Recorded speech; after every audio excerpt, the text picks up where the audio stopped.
Ezra గ్రంథము దేవునికి స్తోత్రము 8వ అధ్యాయము.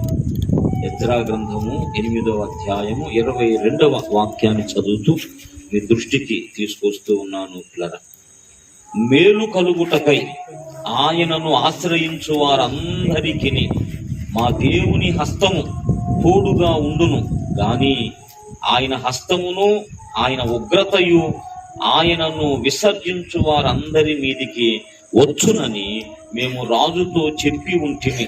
గనుక మార్గమందున్న శత్రువుల విషయమై మాకు సహాయము చేయునట్లు కాల్బలమును రౌతులను రాజు యొద్ద కావలెనని మనవి చేయుటకు సిగ్గు మాకు తోచెను.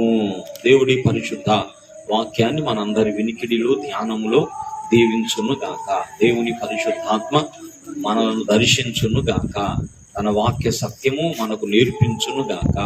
చిన్న మాట ప్రార్థన చేసుకుందాం. స్తోత్రమయ్యా, మమ్మలను మిక్కిలిగా ప్రేమిస్తూ ఉన్న మా ప్రియ పరలోకపు తండ్రి, ప్రేమ నమ్మకమైన పరిశుద్ధమైన తండ్రి, నీ పరిశుద్ధమైన ఘనమైన నామమునకే స్తుతులు స్తోత్రాలు చెల్లిస్తూ ఉన్నాం ప్రభా. అయా, ఇంతవరకు తోడుగా ఉన్నావు ప్రభా. అయా, ఘనమైన మీ పని కొరకు ప్రభా, అయా మీటింగ్స్ కొరకు ప్రభా, ప్రార్థన చేయటానికి మాకు ఇచ్చిన ఈ మంచి సమయాన్ని బట్టి నీకు స్తోత్రం చెల్లిస్తున్నాం తండ్రి. చేరి వచ్చిన ప్రియులందరినీ కూడా మీరు ఆశీర్వదించండి.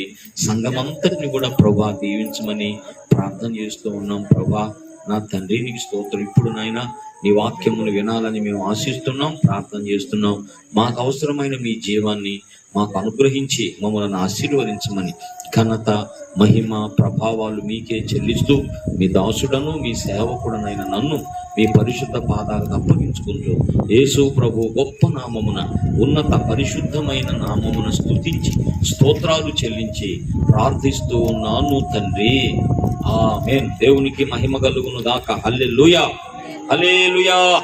మంచిది. మనం చదువుకున్నటువంటి లేఖన భాగం మరి ఎజ్రా చెబుతున్నటువంటి మాటగా ఇక్కడ మనం భావిస్తున్నాం. సందర్భాన్ని మనం జ్ఞాపకం చేసుకుంటే, ఇశ్రాయేలు ప్రజలు ఒక ప్రత్యేకమైన జనాంగం కదా. వారిని దేవుడు ఏర్పాటు చేసుకున్నాడు. నా ప్రజలు అని భూమి మీద ఎవరితో కూడా ఆ మాట అనలేదు. నా ప్రజలు, నా జనులు అని. పిల్లరా, ఇశ్రాయేలు విషయమై దేవుడు ఒక వాగ్దానం చేశాడు. వారిని మరి ఐగుప్తు బానిసత్వం నుంచి వారిని విడిపించి మరి వాగ్దానం చేసినటువంటి కనాను దేశానికి వారిని తీసుకువెళ్ళాడు కదా. అది పాలు తేనెలు ప్రవహించు దేశం. అక్కడికి తీసుకువెళ్ళి ధర్మశాస్త్రాన్ని మోషే ద్వారా వారికి అనుగ్రహించాడు. ఈ ధర్మశాస్త్ర ప్రకారం మీరు నడిచినప్పుడు మీకు మేలు కలిగిద్ది, ఆశీర్వాదం కలిగిద్ది, అన్ని విషయాల్లో మీరు దీవించబడతారు అని దేవుడు తన ధర్మశాస్త్రం ఇచ్చాడు. ఈ ధర్మశాస్త్రం ప్రకారం మీరు నడిచినప్పుడు మీరు పైవారు ఉంటారు. మిమ్మల్ని జయించేవారు ఎవరు కూడా ఉండరు. ఒక్కళ్ళు 10 మందిని తరుముతారు, 10 మంది 100 మంది అట్లా తరుముతారు. అంత బలాన్ని నేను మీకు ఇస్తాను అని చెప్పి ఎన్నో వాగ్దానాలు వారికి ఇచ్చాడు. అయితే మీరు నా ధర్మశాస్త్ర ప్రకారం నడవకపోతే జరిగే మరి పరిస్థితులు కూడా చెప్పాడు దేవుడు. ధర్మశాస్త్ర ప్రకారం నడిచినప్పుడు మీకు ఇలాగూ జరిగింది. ఒకవేళ మీరు నడవకపోతే నేను ఏదైతే చెప్పానో పూర్తి యాంటీగా మీకు జరిగింది. ఈ విషయం అంతా కూడా మరి ధర్మశాస్త్రంలో మనం చదవగలుగుతాం. కాండాల్లో మోషే రాసినటువంటి ధర్మశాస్త్రంలో మనం గ్రహించగలుగుతాం. అయితే పిల్లరా, వాళ్ళు దేవుని ధర్మశాస్త్రాన్ని మరి పక్కన పెట్టేసి దాన్ని నిర్లక్ష్యపరిచి వారి అన్యజనులు ప్రవర్తించినట్లుగా వాళ్ళు కూడా దేవునికి వ్యతిరేకమైన పరిస్థితుల్లోకి వెళ్ళారు. అయితే న్యాయవంతుడైన దేవుడు పిల్లరా, మీరు నెహెమ్యా ప్రార్థన కానీ దానియేలు చేసిన ప్రార్థన కానీ మీరు గమనిస్తే వాళ్ళు అలా ప్రార్థన చేస్తారు. ప్రభా, నువ్వు సమస్త విషయంలో న్యాయవంతుడివేనయ్యా. మేము నీ మాట ప్రకారం నడిచినప్పుడు ఇలా ఉంటావని నువ్వు చెప్పావు, కానీ మేమే అలా ఉండలేకపోయాం. ఇలా ఉండడానికి మేము చెరలోకి రావటానికి ఇది మా పాపము, ఇది మా దోషమేనని మీరు వెళ్ళి దానియేలు చేసిన ప్రార్థన కానీ, దానియేలు గ్రంథం 9లో దానియేలు చేసిన ప్రార్థన కానీ, నెహెమ్యా గ్రంథంలో నెహెమ్యా 1వ అధ్యాయంలో నెహెమ్యా చేసిన ప్రార్థన కానీ మీరు గమనిస్తే మా జీవితంలో జరిగిన వాటన్నిటికీ మేమే కారణం. ఏం జరిగింది అంటే, ధర్మశాస్త్ర ప్రకారం మీరు జీవిస్తే ఇలాగ జరిగింది, మీరు దానికి వ్యతిరేకంగా జీవిస్తే మీరు అన్ని విషయాలు నష్టపోతారు. మీ శత్రువులు మిమ్మల్ని పట్టుకుంటారు, చెరక తీసుకొని మిమ్మల్ని వెళ్ళిపోతారు, అక్కడ మీరు ఉండాల్సి వచ్చింది. దేవుడు చెప్పాడు 70 సంవత్సరాలు పిల్లరా ఇశ్రాయేలు ప్రజలను, 2 గోత్రాలు కదా వాళ్ళు, 2 జనాంగం కదా, ఇశ్రాయేలీలు యూదా గోత్రం, 2 గోత్రాలు పిల్లరా. మరి ఇశ్రాయేలీలు ఏమో అషూరు రాజుని చెరకపోయారు, అక్కడ పోయి ఉన్నాను. తర్వాత ఈ యూదులందరూ కూడా బబులోను రాజు 3 దఫాలుగా మరి ఇశ్రాయేల్ దేశం యొక్క అంగెత్తుకొని వచ్చి 3 దఫాలుగా ఇశ్రాయేల్లో ఉన్న జనాంగం అందరినీ కూడా తీసుకువెళ్ళాడు. ఇశ్రాయేల్ మరి యెరూషలేము పట్టణం అంతటిని కూడా కాల్చేశాడు, ఎవరూ లేకుండా సర్వనాశనం చేశాడు. 70 సంవత్సరాలు పిల్లరా అది పాడుగా ఉంది. ఇశ్రాయేల్ దేశం అంతా ఎలాగుంది? 70 సంవత్సరాలు వాళ్ళ దేశంలో లేరు, వెళ్ళిపోయారు. బబులోను చెరపాళ్ళు అక్కడ బానిసలుగా వాళ్ళు బ్రతకాల్సినటువంటి పరిస్థితి. అయితే ఇర్మియా గ్రంథంలో దేవుడు వాగ్దానం చేసినట్టుగా మళ్ళా 70 సంవత్సరాలు అయిపోయిన తరువాతనే మిమ్మల్ని చెర నుంచి విడిపిస్తాను, అప్పుడు మీకు స్వతంత్రం కలిగిద్ది. ఎందుకు వీళ్ళు 70 సంవత్సరాలు అలా ఉండాలంటే విశ్రాంతి దినాన్ని వాళ్ళు నిర్లక్ష్యపరిచారంట. విశ్రాంతి దినాన్ని నిర్లక్ష్యపరిచారు కనుక దానికి ప్రతిఫలంగా అన్నమాట 70 ఏళ్ళు మరి 70 సంవత్సరాలు వాళ్ళు బానిసలుగా బ్రతకాల్సి వచ్చింది. అయితే దేవుడు వాగ్దానం చేశాడు. ఎజ్రా గ్రంథం 1వ అధ్యాయం 1వ వచనం చదవండి. ఇప్పుడు ఎజ్రా గ్రంథం 1వ అధ్యాయం 1వ వచనం. పారసీక దేశపు రాజైన కోరేషు ఏలుబడిలో మొదటి సంవత్సరమందు అదుగో ఇర్మియా ద్వారా పలకబడిన తన వాక్యమును నెరవేర్చుటకై యెహోవా పారసీక దేశపు రాజైన దేవుడు ఏం చేస్తాడు? వాక్యమును నెరవేర్చే దేవుడు కదా. ఏమి నెరవేరుస్తాడు? వాక్యమును నెరవేర్చే దేవుడు. ఆయన వాగ్దాన విషయమై ఎప్పుడు కూడా వెనకడుగు వేయడు, వాక్యమును నెరవేరుస్తాడు. మనం మంచి చేస్తే ఆ వాక్యం ఎలాగుందో దాని ఫలితాన్ని మనం అనుభవిస్తాం. వాక్యము మంచి మనం చేస్తే మంచి జరిగితే, మన వాక్యాన్ని వ్యతిరేకంగా మనం జీవిస్తే వాక్యమే మనకు పనిష్మెంట్, వాక్యమే మనకు శిక్షకుడు అన్నమాట. తర్వాత దేవుడు వాగ్దానం చేశాడు 70 సంవత్సరాల వరకు మీరు చెరలో ఉండాల్సిందే, 70 అయిన తరువాతనే మిమ్మల్ని బయటకు తీసుకెళ్తాను అని పిల్లలు ఇర్మియా ద్వారా చెప్పాడు. ఎక్కడ చెప్పాడు ఇది? ఇర్మియా 22వ అధ్యాయం చెబుతాడనమాట. 70 సంవత్సరాలు అయినాక మిమ్మల్ని బయటికి తీసుకువెళతానని ఇర్మియా గ్రంథంలో చెబుతాడు. తాను నెరవేర్చినట్టుగా వాగ్దానాన్ని ఇర్మియా ప్రవక్త ద్వారా చెప్పినట్టుగా ఈ చెరలో ఉన్న వారు విడుదల కొరకు ఆ దేశాన్ని పరిపాలిస్తున్నటువంటి కొరేషు అనేటువంటి పారసీక రాజు, కొరేషు రాజు హృదయాన్ని దేవుడే ప్రేరేపించాడంట. దేవుడు ప్రేరేపించి అప్పుడు ఆయన అంటాడు కదా, దేవుడు నాకు దర్శించాడు, మీరు ఎవరైతే ఆయన ప్రజలై ఉన్నారో మీరందరూ కూడా మీ దేశానికి వెళ్ళండి, వెళ్ళి పడగొట్టబడిన మీ దేవుని మందిరాన్ని కట్టుకోండి అని చెప్పి చెర నుంచి బయటకు వెళ్ళొచ్చు, ఇక మీ దేశానికి మీరు వెళ్ళొచ్చు అని ఏ రాజు పరిపాలన వచ్చినది? కొరేషు రాజు పరిపాలనలో 445 క్రీస్తు పూర్వము. అది ఆ లెక్కలోని అన్నమాట అన్ని. అంటే మళ్ళా మందిరాన్ని కట్టుకోవచ్చు అని ఆజ్ఞ బయలుదేరేది మొదలుకొని అభిషిక్తుడు అధిపతి వచ్చు వరకు అనే మాటలుంటాయి. కాబట్టి క్రీస్తు శకం 445లో అంట మీ దేశాన్ని మీరు వెళ్ళిపోవచ్చు అని పిల్లరా కొరేషు ఒక శాసనం చేశాడు. అప్పుడు ఇశ్రాయేలు ప్రజలందరూ కూడా వాళ్ళ దేశానికి వచ్చేసారు. మొదటి దఫాలో కొంతమంది వచ్చారు, వచ్చి అక్కడ మళ్ళా మందిరాన్ని కట్టుకుంటున్నారు, బళ్ళు అర్పించుకుంటున్నారు. చిన్నగా మరి పశ్చాత్తాపడి అయ్యో దేవుని విరోధంగా మేము ఇలా నడిచేమే అని మళ్ళీ పశ్చాత్తాపడతా మళ్ళీ వాళ్ళ దేశాన్ని వాళ్ళు కట్టుకుంటా ఉన్నారు, మందిరాన్ని కట్టుకున్నారు. మొదటి దఫాలో కొంతమంది వచ్చారు, 2వ దఫాలో మరి కొంతమంది వచ్చారు, 3వ దఫాలో చెర నుంచి విడుదల పొంది మళ్ళా 3వ దఫాలో ఎజ్రా అనేటువంటి ఒక లేవీయుడు, మరి ధర్మశాస్త్ర ప్రవీణుడు అని ఉంది, ధర్మశాస్త్ర ప్రవీణుడు, ఆయన కూడా బయలుదేరి వచ్చాడు. ఆయన వచ్చేటప్పుడు పిల్లరా మరి రాజుగారి పర్మిషన్ తీసుకొని వచ్చాడు.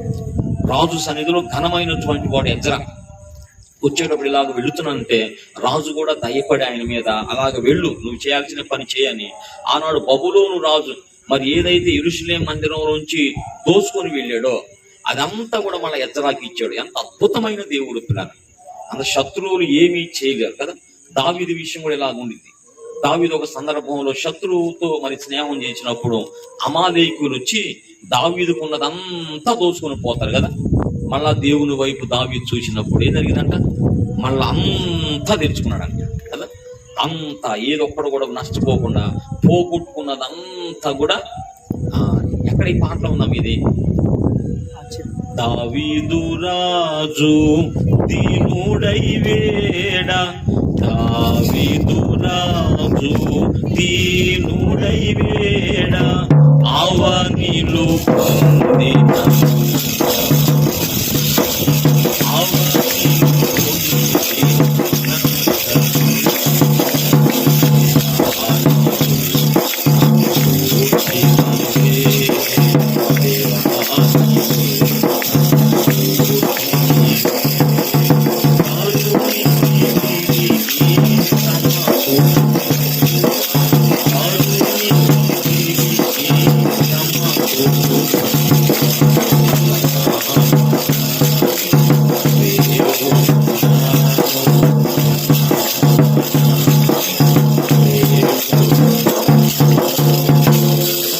తెచ్చుకున్నాడు. మళ్ళా పోయిందంతా కూడా, శత్రువులు తీసుకెళ్ళినంతా కూడా మళ్ళా ఏది నష్టపడకుండా మొత్తం తెచ్చుకున్నాడట. అలాగనే బబులోను రాజు అయిన నెబుకద్నెజరు మందిరాన్ని పడగొట్టి, మందిరంలో దైవ సంబంధమైన వస్తువులు ఉన్నాయి కదా, అవన్నీ తీసుకెళ్లిపోయారు, పెట్టి వాళ్ళ ధనాగారంలో పెట్టుకున్నారు. మొత్తాన్ని మళ్ళా రాజు విడిపించి ఎజ్రాకు అప్పగిచ్చాడమ్మా. ఎజ్రా తీసుకున్నాడు, మొత్తం అన్ని తీసుకొని ఆ బంగారు వస్తువులన్నీ తీసుకొని మళ్ళా బయలుదేరి వస్తున్నాడు. దేవునికి స్తోత్రం. బయలుదేరి ఆ మళ్ళా యెరూషలేము దేశానికి వచ్చే సందర్భంలో జరిగినటువంటి సిచ్యువేషన్, జరిగినటువంటి ఇన్సిడెంట్, జరిగినటువంటి సంఘటన, దేవునికి స్తోత్రం. బబులోను దేశం నుంచి చెర విడిపించబడి, మరి చెర విముక్తుడై, మరి బయలుదేరి తన స్వదేశానికి, మరి ఏ దేశానికైతే ఎక్కడి నుంచి ఏదైతే పోయాడో మళ్ళీ ఆ దేశానికి వస్తున్నాడు. వచ్చేటప్పుడు మామూలుగా రాట్లా, పోగొట్టుకున్నది బబులోను తీసుకెళ్ళినంత మళ్ళా తీసుకొని వస్తున్నాడు. ఎజ్రా గ్రంథం, నెహెమ్యా గ్రంథం చదువుకోవాలి, బాగా మంచిగా ఉండేది అనమాట. ఇలా మళ్ళా తీసుకొని వచ్చే సందర్భంలో జర్నీలో జరిగినటువంటి ఒక సంఘటన. బయలుదేరేటప్పుడే మరి రాజుగారు అన్నాడంట, ఎజ్రాకు మంచివాడు అనమాట, ఎజ్రాకి మంచి ఫ్రెండ్ అనమాట. ఎజ్రా, నువ్వు వెళుతున్నావు, మరి వెళ్తా ఊరకి వెళ్ళలేదు, బంగారం ఇంత పెద్ద బంగారం తీసుకొని వెళుతున్నావు, ఎన్ని కేజీలు మనకు తెలియదు, మరి బంగారం అంతా తీసుకొని వెళుతున్నావు, మార్గంలో అపాయం కలిగిద్దేమోనయ్యా, మరి దొంగలు, మరి అపాయం కలిగిద్దేమో, ఏమన్నా సెక్యూరిటీ, ఏమన్నా సైన్యాన్ని ఇవ్వమంటావా అని అడుగుతాడు రాజు. అడిగినప్పుడు రాజుతో ఏం చెప్పాడు తెలుసా? అవసరం లేదో. ఆనాడు ఆ మాట అన్నప్పుడు రాజుతో అనినటువంటి మాట, ఆ ప్రయాణంలో రాజు అన్నటువంటి మాటకు బదులుగా ఎజ్రా అనినటువంటి మాటను మనం మూలవాక్యంగా తీసుకున్నాం. ఈ మాట ఎవరితో అన్నారు? ఇప్పుడు నేను చదివించిన మూలవచనము రాజు గారితో ఎజ్రా అనే శాస్త్రి, ఎజ్రా శాస్త్రి అన్నటువంటి మాట అన్నమాట. ఈయన ఎవరు? ధర్మశాస్త్రంలో ప్రావీణ్యత గల శాస్త్రి అన్నారు. ఎజ్రా శాస్త్రి. ఏం పేరు? ఎజ్రా శాస్త్రి. జపన్యా శాస్త్రి. జపన్యా ప్రాఫిట్, ఆయన శాస్త్రి కాదు కానీ ఆ పేరునట్టు పెట్టుకున్నారు కొంతమంది. ఇక్కడ మా దగ్గర ఒక ఆయన శాస్త్రి ఉన్నాడు. ఆ లక్షణాలు ఏమాత్రం, శాస్త్రి అంటే క్రైబ్స్ అంటారంటాను. శాస్త్రి అంటే ధర్మశాస్త్రాన్ని బాగా చదివి దాని చేతి వ్రాతతో రాసేటువంటి వారు. ఆనాడు ప్రింటింగ్ ప్రెస్ లేవుగా, ఆ చేతితో రాసే వాళ్ళని ఏమంటారంటే క్రైబ్స్, శాస్త్రులు అంటారన్నమాట. వాళ్ళు ధర్మశాస్త్రంలో వాళ్ళు చదివి రాసి ఉంటారు కాబట్టి ధర్మశాస్త్రం అన్ని వాళ్ళకు తెలుసు, అంతా తెలుసు అన్నమాట. అంత ధర్మశాస్త్రం అలాంటి పట్టు కలిగినటువంటి వ్యక్తులు శాస్త్రులు అంటే. ఎజ్రా లాంటి వాడు అన్నమాట, ధర్మశాస్త్రములో ప్రావీణ్యత గల శాస్త్రి. దావీదు ఎవరు చెప్పండి? యుద్ధమందు ప్రావీణ్యత కలిగిన వాడు, మాటల యందు కార్యముల యందు ప్రవీణుడు. ఎవరు? మోషే. మాటల యందు కార్యముల యందు కూడా ప్రవీణుడు మోషే. ఇంకా దేవుణ్ణి ఆరాధించే విషయంలో ప్రవీణుడు హేమాను. హామాను కాదు, హేమాను. హామాన్ దగ్గర పోతే మళ్ళీ తేడా పడిపోతాం. చాలా మంది అలాగ అర్థం కాదు. ఒక అబ్బాయి పేరు పెడతా, పిల్లరా నాతానని పెట్టారు. నాతానని పెడితే అందరికి నాతాన అట్లా సాతానని వస్తుంది. ఈ పేరు ఎందుకు పెట్టారు బాబు? అది వాళ్ళు ఎందుకు పెట్టిన దాని ప్రవక్త పేరు. నాతాన్ అనేది ప్రవక్త పేరు కాబట్టి అందరూ ఎవరు పిలుస్తారు? నాతాన్, సైతాన్ అని పిలుస్తున్నారు. పిల్లరా అట్లా పేర్లు ఒక్కోసారి అలా దొరికిపోతాయి. ఇప్పుడు హామానా, హేమానా? హేమాన్. దేవునికి స్తోత్రం. హేమాన్ అంటే సమూయేలు మనవడు. మీకు అర్థమైందా? సమూయేలు మనవడు అనమాట. సమూయేలుకి 2 కొడుకులు ఉంటారు, వాళ్ళ సంతతిలో వాళ్ళు అనమాట ఈ హేమాన్ అంటే. హేమానుకు 10 మంది పిల్లలను ఎంతమంది పిల్లలు ఇచ్చారంట దేవుడు. వాళ్ళందరూ కూడా దేవుణ్ణి వర్షిప్ చేసే విషయంలో వాళ్ళు చాలా గట్టివాళ్ళంట. వాళ్ళ ముందు వరుసలో పెట్టాడు దావీదు. ఇదంతా కూడా మొదటి దినవృత్తాంతాల గ్రంథంలో ఉంది. మనకు రెండోది పట్టకూడదు, మనం ఇందులోనే నానిపోతుండాలి. మనకు బయట సంగతులు పడితే డౌటే. బయట సంగతి ఎందుకు పడతాయి అసలు మనకి? అవి చిన్న చిన్న విషయాల కోసం కదా, అది చిక్కుడుగాయల కూర కోసం అన్నట్టు ఉంది వ్యవహారం అంతేమా. నాకైతే బాధ, వేదన, అయ్యో నా బిడ్డ ఇంతకన్నా అలా అర్థం చేసుకున్నావు. చిన్న ప్రాబ్లం కోసం అంత పెద్ద నిర్ణయం తీసుకున్నావు ఏంటన్నా? లైవ్లు చూస్తున్నాను, జాగ్రత్త. దేవునికి మహిమ కలుగును కాక. పిల్లరా, జాగ్రత్తగా మనం దేవుడి విషయంలో మనం మనకు ఏది పట్టొద్దని చెబుతున్నాం. దేవుని వాక్యం ధనాగారం ఇచ్చాడు మనకి యేసయ్య. ఇందులో ఉండు అసలు, అది చాలు మన జీవితానికి. యేసయ్య వాక్యం చాలు. దైవజనుడు ఒక పాట రాశాడు, సన్నిధైనా సందడైనా ప్రాణమైన నీవే యేసయ్యా.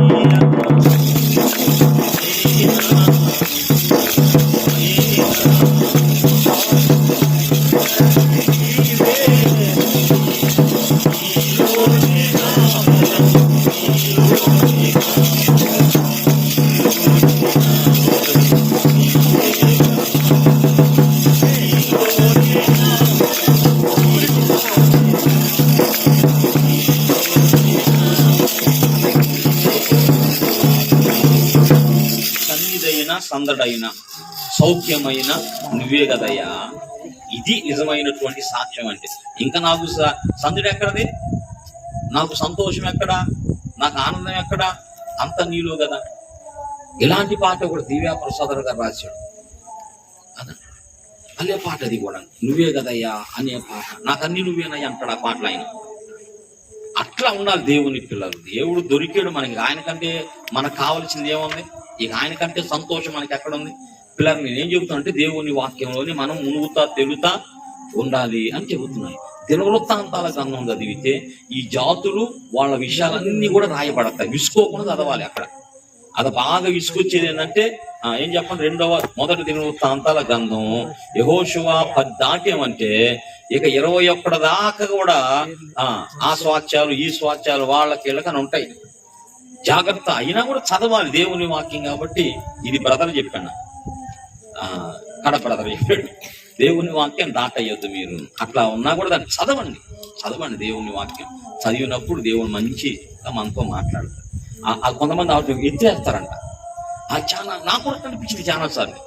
ఏముంది ఇక్కడ దాదాపు 11 యెహోషువ గ్రంథం 11 దాకా బాగానే ఉండదమ్మా. 11వ అధ్యాయం నుంచి 21 దాకా మీరు చూసి చదివి ఉంటారు. చదివిన అక్కడంతా కూడా ఏముండిద్ది తెలుసుకోవటానికి పేర్లు అన్ని. వాళ్ళకి ఇది చెందాలి, వీళ్ళకి ఇది చెందాలి, వాళ్ళకి అది చెందాలి. అట్లాగని ఎజ్రా గ్రంథంలో కూడా అన్ని వంశావాళ్ళు అన్నమాట. కనుక చదవాలి దేవుని వాక్యం. దేవుడు ఎందుకు రాయించాడో మనకు తెలియదు. అర్థమైంది? బైబిల్లోకి వచ్చిందంటే వాళ్ళు సామాన్యులు అంటామా? బైబిల్ ఆ పేరు వచ్చిందంటే కదా దేవుని కృప పొందితే కదా, దేవుని ప్రణాళిక ఉంటే కదా వాళ్ళ పేరు వచ్చింది. అసలు రాహాబే ఏంటి, ఆమె చరిత్ర ఏంటి, జీవితం ఏంది, ఆమె పేరు బైబిల్లోకి వచ్చిందంటే ఎంత కృప పొందింది. అవును కదా? రూత్ ఎవరు చెప్పండి? రూత్ ఎవరంటే పోతారు చూడు దున్నలో, వాళ్ళకి సంబంధించిన ఆమె. మీకు తెలియదు కావాలా? ఇప్పుడు చెప్తున్న చరిత్ర. రూత్ ఎవరంటే వాళ్ళ నాన్నగారు వాళ్ళ అమ్మగారు వాళ్ళు ఎవరంటే కత్తులు సానబెట్టేవాళ్ళు అనమాట. కత్తులు తయారు చేసేటువంటి వాళ్ళు. అర్థమైందా? అక్కడ ఎవరైనా సరే మరి ఈ పని చేయాలంటే కత్తుల కోసం వీళ్ళ దగ్గరికి రావాలి. కొలింపని ఏమంటారు దాన్ని, ఏదో అంటారు పిల్లరా. అలా కత్తులకి పెట్టాలంటే వీళ్ళ దగ్గరికే రావాలి. వీళ్ళ నాన్నగారు ఆ పని చేస్తారు, వీళ్ళ అమ్మగారు కూడా ఆ పని చేస్తారు. ఆ సందర్భంలో పిల్లరా నయోమికి సంబంధించినటువంటి ఆ భర్త గాని పిల్లలు గాని ఇక్కడికి వచ్చేవాళ్ళు అంట ఈ సాన పెట్టుకునే సందర్భాల్లో. అట్లా పరిచయం అయిందంట రూతుమ్మ. అట్లా పరిచయం. మోయాబురాలు కదా రూతుమ్మ. ఎవరు భార్య అయింది? మహులోను భార్య అయిపోయి నయోమి మన కోళ్ళయింది కదా, నయోమి కోళ్ళయింది. అసలు నీ చరిత్ర ఏంది, నువ్వేంది అసలు? గుళ్ళ దగ్గర పిల్లరా బలులు అర్పించేటువంటి వాళ్ళకి సంబంధించినటువంటి ఆమె అంటాము, వాళ్ళ కూతురు అన్నమాట. ఆమె చరిత్ర అది. కానీ ఇశ్రాయేల్లోకి వచ్చేసింది రూతుమ్మ, మోయాబురాలు కదా, రహాబు వచ్చేసింది. అలా పిల్లలు ఇలా చరిత్ర అన్నమాట. అలా ధన్యులు వాళ్ళు. బైబిల్లో వాళ్ళ పేర్లు వచ్చినాయి అంటే వాళ్ళు గొప్ప ధన్యులు అన్నమాట. ప్రతి పేరు కూడా విలువైనది, ప్రతి పేరు కూడా విలువైనది. మంచి మంచి పేర్లు ఉంటాయి, మంచి మంచి పేరు. ఆ పేర్లన్నీ పెట్టుకోవాలి. లోక సంబంధ పేర్లన్నీ కూడా ఎవరిస్తున్నారా మా చేతుల్లోకి? అయ్యా ప్రార్థన చేసి మంచి పేరు బైబిల్లో పెట్టాయా అని ఎవరిస్తున్నారు? ముందు ఏదో నిర్ణయించుకొని ఒకటే దాన్ని తగిలించుకొని వచ్చి మా పేరు ఇది అది అని చెబుతున్నారు. సరే మంచిదే, ఏదేమైనా సరే. అట్లా మనం రాబోయే తరానికి పిల్లరా, రాబోయే తరానికి బైబిల్లో నుంచి ఆశ్చర్యపోవాలి పిల్లరా. ఇప్పుడు చెబుతున్నాను నేను. ఓఫిరాయ్ గారు ఫస్ట్ టైం వచ్చినప్పుడు చెల్లి నిర్మలాంటి దగ్గర భోజనానికి వచ్చాడు. అప్పుడు భోజనం చేశాడు. ఎక్కడ చేశాడు? దేవుని దగ్గర, ఇంటి దగ్గర చేశాడు. తర్వాత చెల్లి బాధపడుతుంటే అయ్యో అది బాధపడద్దు వెళ్దాం అని చెప్పి ఒక ముద్దాయి తినాలని ఆయన ఉద్దేశం. వచ్చినప్పుడు పిల్లరా ఆయన భోజనం చేస్తున్నప్పుడు బాబు పేరు అడిగారు. ఏ పేరు అంటే పాలు పోపులు అంటే అవును అయ్యగారు అక్కడ అపోస్తల కార్యాల్లో ఆయన వెళ్తాడు కదా, ఆ ద్వీపాన్ని మిలితి అనే ద్వీపానికి వెళ్తాడు కదా, అక్కడ మరి పౌరుని చేర్చుకున్నట్టు అంటే పోపులి. ఆయన చాలా సంతోషించాడు. ఫస్ట్ టైం, మీకు తెలుసా లేదా? ఫస్ట్ టైం అంటే కలిసి వచ్చేటట్టుగా. అంటే ఒక పేరు మనం పెట్టినప్పుడు ఆ పేరు రాబోయే ఒకళ్ళకి ఆశ్చర్యం ఉండాలి. ఓహో ఫలానా వ్యక్తి ఈ వ్యక్తి ఆ పేరు పెట్టారా, బైబిల్లో ఈ పేరా, వాళ్ళకి అర్థం కాదు ఇది బైబిల్లో పేరు కదా, ఆశ్చర్యపడాలన్నమాట. అలా మనం పేర్లు పెట్టుకోవాలి. లోకం చేత మనం భ్రమపరచకూడదు. లోక సంబంధమైన పేర్లు మనకి కలగకూడదు. బైబిల్లో చక్కని పేర్లు, నాకు అసలు చదువుతుంటే బైబిల్లో దావీదు కొడుకులు ఉంటారు, ఎన్ని మంచి పేర్లు ఉంటాయి. ఎలిఫెలేట్ అని, అజ్రాయేలు అని, ఆషాహేలు అని చక్కని పేర్లు ఉంటాయి అమ్మ. అసలు నాకు భలే ఆశ్చర్యం కలిగి ఈ పేర్లన్నీ పెడితే అంత బాగుంది. ఎవరిస్తున్నారు చేతుల్లోకి బైబిల్ పేర్లు పెట్టి రాబోయే తరానికి? ఇదిగో ఎవరమ్మా నీ పేరు ఏంది అంటే, నా పేరు ఏందనుకున్నా బైబిల్ ఉన్న పేరండి, మా అమ్మోళ్ళు పెట్టారు. ఆ పేరును బట్టి మనం సువార్త చెప్పొచ్చు. దేవునికి స్తోత్రం. పేరును బట్టి మనం సువార్త చెప్పొచ్చు. ఈ పేరు ఫలానా బైబిల్లో ఉన్నాయి పిల్లరా. ఇవన్నీ ఎందుకొరకు చెబుతున్నాను నేను? బైబిల్ మనం బాగా చదువుకోవాలి. ప్రవీణుడు, ధర్మశాస్త్రం మందు ఆయన ప్రవీణుడు, యుద్ధం మందు ఆయన ప్రవీణుడు. చెప్పండి ఇంకా. మాటల యందు కార్యముల యందు ప్రవీణుడు మోషే. ఎజ్రా ఎవరంటే ధర్మశాస్త్రం మందు ప్రవీణుడు. హేమాన్ ఎవరంటే దేవుణ్ణి ఆరాధించే విషయంలో ప్రవీణుడు. హల్లెలూయా. అది మనం మనసారా ఆరాధించాలి. దేవునికే మహిమ కలుగునుగా. కాబట్టి బయలుదేరి వస్తున్నటువంటి సందర్భంలో రాజుతో ఎజ్రాన్ని మాట జ్ఞాపకం చేస్తున్నాడు. బయలుదేరేటప్పుడే రాజుగారు ఒక మాట అంటే ఈ మాట చెప్పొచ్చాడు రాజుకి.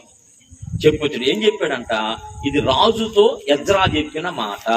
ఎవరెవరితో చెప్పిన మాట? రాజు ఎజ్రాతో చెప్పిన మాట. పరిశుద్ధాత్మ దేవుడు మనతో చెబుతున్న మాట. ఏమన్నాడు? చదువుదాం. మేలు కలుగు చేయుటకై ఆయన ఆశ్రయించు వారందరికీ మా దేవుని హస్తము ఉండును. దేవునికి స్తోత్రం. అంతవరకు చాలు పిల్లరా. మేలు కలుగ చేయుటకై చదువు. మేలు కలుగజేయుటకై ఆయనను ఆశ్రయించు వారందరికీ మా దేవుని హస్తం ఉండును. మేలు కలుగజేస్తాడంట దేవుడు. మేలు కలుగజేయుటకై ఆయనను ఆశ్రయించిన వారందరికీ ఆయన కరుణా హస్తం తోడుగా ఉండిదంట. దేవునికి స్తోత్రం. దేవుని కరుణా హస్తం తోడుగా ఉండుట, మేలు చేయుట. అర్థం. దేవుడు ఎవరికి మేలు చేస్తాడు? ఎవరికి తన హస్తాన్ని, తన కరుణా హస్తాన్ని తోడుగా ఉంచుతాడు. కరుణా హస్తం ఇదొక మాట. బైబిల్ చదువుతున్నాడు పలుమార్లు కూడా యెహోవా హస్తము తోడుగుండెను, యెహోవా హస్తం అనే మాట ఉంటాయి. ఎవరి కరుణా హస్తం, ఎవరి హస్తం, ఎవరి బాహువు అని బైబిల్ చదువుతూ వస్తుంటే ఈ హస్తం ఎవరో కాదు, యేసు ప్రభువే. ఈ హస్తం ఎవరో కాదు, యేసు ప్రభువే. తర్వాత దేవుని ముఖ కాంతి, దేవుని సన్నిధి కాంతి.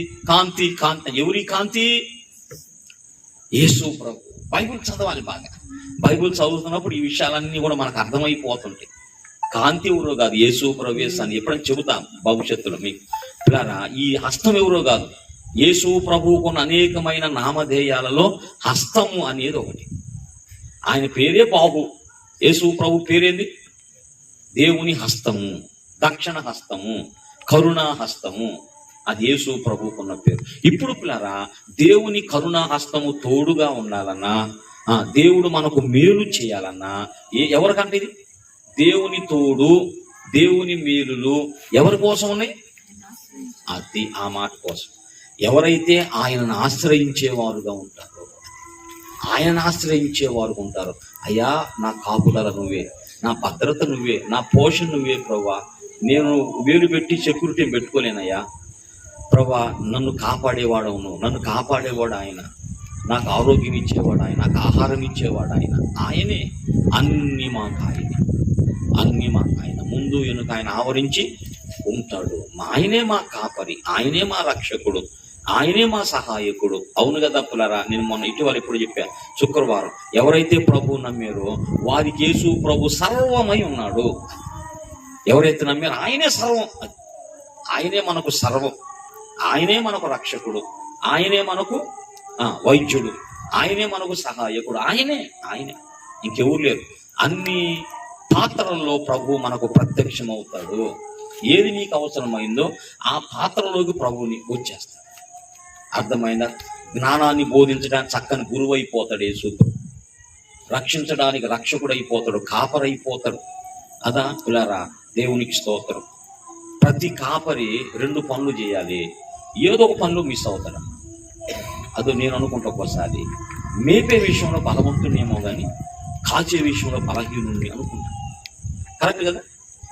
దీని కొరకు ప్రార్థన చేయాలి మీరు. మేపే విషయం అంటే వాక్యాన్ని మంచిగా పెట్టి పెంచే విషయంలో నేను బాగానే ఉంటానేమో కానీ గొర్రెను కాపాడే విషయంలో నేను చాలా ఫెయిల్ అనుకుంటా. కాపాడే విషయంలో కదా 2 చేయమన్నాడు, మేపమన్నాడు, కాయమన్నాడు. కాపరి పని ఏంది? మేపాలి, 2 కాపాడాలి, గొర్రెను కాపాడాలి. ఏ వైపు నుంచి వచ్చి గొర్రెను తీసుకొని పోయిద్దో తోడే. అదో దీనికోసం ప్రార్థన. ఈ విషయంలో మనం చాలా ఫెయిల్ అయిపోతాం. దీని కొరకు మీరు కూడా ప్రార్థన చేయాలి. ప్రభువా, ఈ శక్తి మా కాపరికి దయచేయి.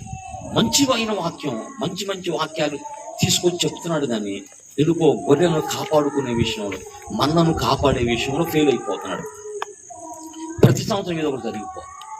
ప్రతి సంవత్సరం కదా ఏదో ఒక చిన్న విషయం ఏదన్నా పిలిస్తే పోయి దీవించొద్దాం అనుకున్నానమ్మా. అది అయ్యో, ఎంత దగ్గరగా ఉన్నవాళ్ళు, ఎంత అతికున్న వాళ్ళు, అది ఎంత నమ్మకంగా పరిచర్య చేసిన వాళ్ళు, అరే ఇంత చేస్తారా?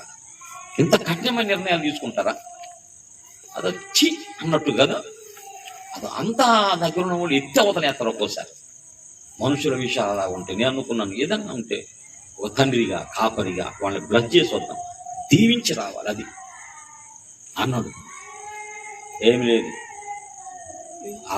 ఏం మాట్లాడటానికి వీలే లేనట్టు పరిస్థితి అన్నమాట. కనుక మనం జాగ్రత్తగా ఉండాలి. క్రీస్తు ప్రేమను కలిగి మనము ఉండాలి. అన్ని పరిస్థితులు ఒక రకంగా ఉండవు. జాగ్రత్త కలిగినటువంటి వారంగా మనం ఉండాలి. దేవుని వాక్యం మీద మనం బేస్ అయి ఉండాలి. ఇలా ఇది ముఖ్యమైనది. మనకి లోకంలో ఏది ముఖ్యమైనది కాదు కదా. నువ్వు తీసుకున్న నిర్ణయాన్ని బట్టి రేపు నీ భర్తని నిందిస్తూ ఉంటావు. అదా, నా జీవితం అంతా నిన్ను బట్టి పోగొట్టుకున్నా అని దినం వచ్చింది. నా ఆత్మీయత అంతా నిన్ను బట్టి పోగొట్టుకోవాల్సి వచ్చింది. నిందించుకునే దినాలు వస్తాయి. కనుక ఆ దినాలు రాకుండా దేవుని వాక్యాన్ని గట్టిగా పట్టుకున్నావు అనుకో. అదా, ఇర్మియాతో దేవుడు ఒక మాట అంటాడు, వాళ్ళు నీ వైపు తిరగాలి తప్ప నువ్వు వాళ్ళ వైపు. అది ఆ మాట మీద వాళ్ళు నీ తట్టు తిరగాలి తప్ప నువ్వు వారి తట్టు. అట్లుండాలి దేవుని పిల్లారా మీరు. శరీర సంబంధ విషయాల్లో కూడా, భౌతికమైన విషయాల్లో కూడా వాళ్ళు దేవుని వైపు తిరగాలి. మనం వాళ్ళ వైపు తిరిగి రాజీ పట్టం కాదు. నేను దేవుళ్ళు ఉన్నాను, నేను నీ వైపు రావాలా, నువ్వు నా వైపు రావాలా?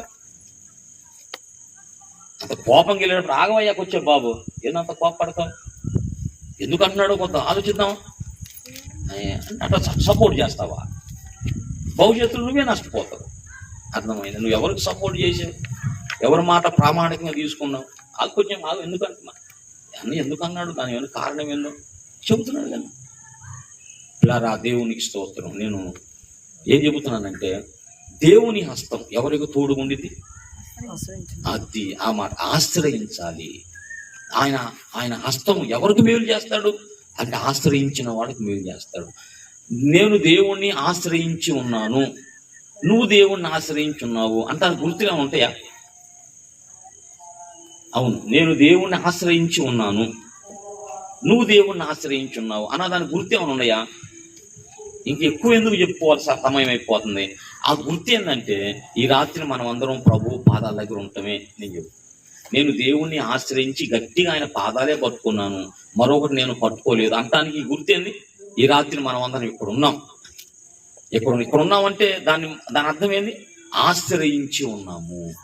అది జరగబోతున్న వాటన్నిటి కొరకు నువ్వేం ఆశ్రయానివయ్యా, నువ్వే నిన్ను ఆశ్రయించున్నాం. ఆశ్రయించిన వారికి ఆయన ఏం చేస్తాడు? మేలు చేస్తాడు, తన కరుణా హస్తాన్ని తోడుగా ఉంచుతాడు. కనుక దేవుణ్ణి ఆశ్రయించిన గుర్తులేమిటి?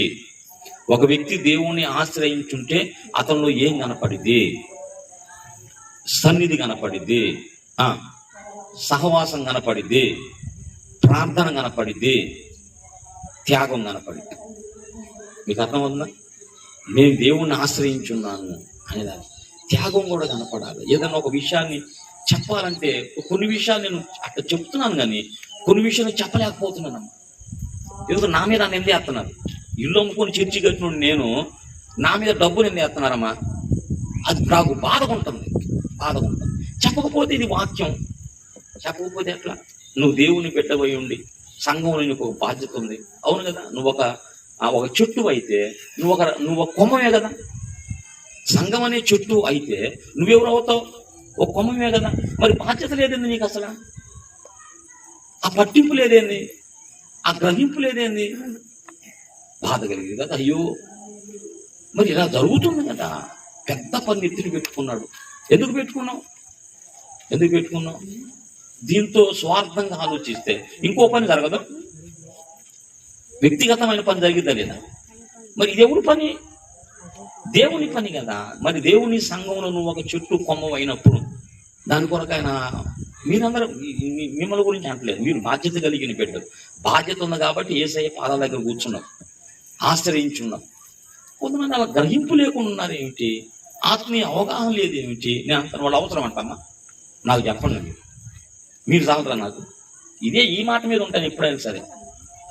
అర్థమైంది. నన్ను దేవుడు పరలోకం కోసం ఎన్నుకున్నాడు. అతను కొంతమంది పరలోకం సిద్ధపరుచమన్నాడు. అది కొంతమంది పరలోకం సిద్ధపరిచే పనిది, దేవుని రాజ్యం కొరకు సిద్ధపరిచే పని. ఈ గ్రహింపులో రావాలి. నాకు పరలోకం కావాలి, నాకు ప్రభువు కావాలి, నేను చచ్చిపోతే నరకానికి వెళ్ళొద్దు, నేను పరలోకానికి రావాలని దృష్టి, గ్రహింపు కావాలి. ఈ గ్రహింపు కలిగిన వాళ్ళు 10 మంది చాలరా? గ్రహింపు కలిగిన వాళ్ళు, గ్రహింపు లేని వాళ్ళ విషయం మనం ఏం చేయాలి? ప్రార్థన చేయాలి, బాధపడాలి. గ్రహింపు లేకపోయా అయ్యో ఏం జరుగుతుంది? ఎవరి పని అది? అదా మనం అలా ఈ పరిచర్య కూడా అంతా కూడా డిస్టర్బ్ అయిపోయింది, పాడైపోయిన లోకం అంత భ్రమలు కలుగుతూ ఉన్నాయి. అందువల్ల అర్థం కాని పరిస్థితి అయిపోయింది. పిల్లరా, మనం ఆయన ఆశ్రయించిన వారమై, మనం ఆశ్రయిస్తే సన్నిధిని వెతుకుతాం, మనం ఆశ్రయిస్తే సహవాసాన్ని వెతుకుతాం, ఆయన ఆశ్రయిస్తే మనం ప్రార్థన చేసే వారంగా మనం ఉంటాం. ఆయన ఆశ్రయిస్తే ఏం చేస్తాం? మనం తోడ్పాటును అందిస్తాం, సహాయాన్ని అందిస్తాం. ఇదిగోయా, ఇదిగో ఈ సన్నీళ్ళు, ఈ వేడి నీళ్ళకి సన్నీళ్ళు, ఇదిగో ఇది ఇలా. అదో దేవుని పని ముందుకు వెళ్ళాలంటే ఇలా చేయి. ఒక తల్లి ఎవరు అంటుంది, నేను ఎన్ని పంపాలి, ఎప్పుడు పంపమంట. ఏదో మొత్తం తయారు చేసి పెట్టిందంట. నన్ను అడుగుతుంది కదా, నన్ను కదా పాస్టర్ గారిని అడుగు అంటే అవి ఇవన్నీ ఏదో వేసిందంట. ఇవన్నీ ఎప్పుడు తీసుకురావాలి నేను అంటుంది. ఏదో పోగేసిందంట కూరగాయలు మొత్తం. అమ్మా, నీకు అంత మనసు ఇచ్చాడు దేవుడు నిన్ను దీవించునుగాక. అది ఒక ప్రేరణ. జరుగుతున్న దేవుని పని కొరకు నా వంతు, నా పాత్ర, నా బాధ్యత అని పిల్లరా ఆశ్రయించున్నటువంటి అది. ఇవన్నీ కూడా ఎందుకు తీసుకొస్తున్నాడు ఎజ్రా? తన సొంత కోసం, మందిరం కోసం అన్ని నమ్మకంగా అప్పగిస్తాడు. పిల్లరా, మీరు చదివితే నమ్మకంగా తూకం వేపించాలా. నేను అక్కడి నుంచి ఎంత తూకం వేసుకొని తీసుకొచ్చాను, ఆ తూకం వేసి మళ్ళీ ఎక్కడ అప్పగిస్తాడు.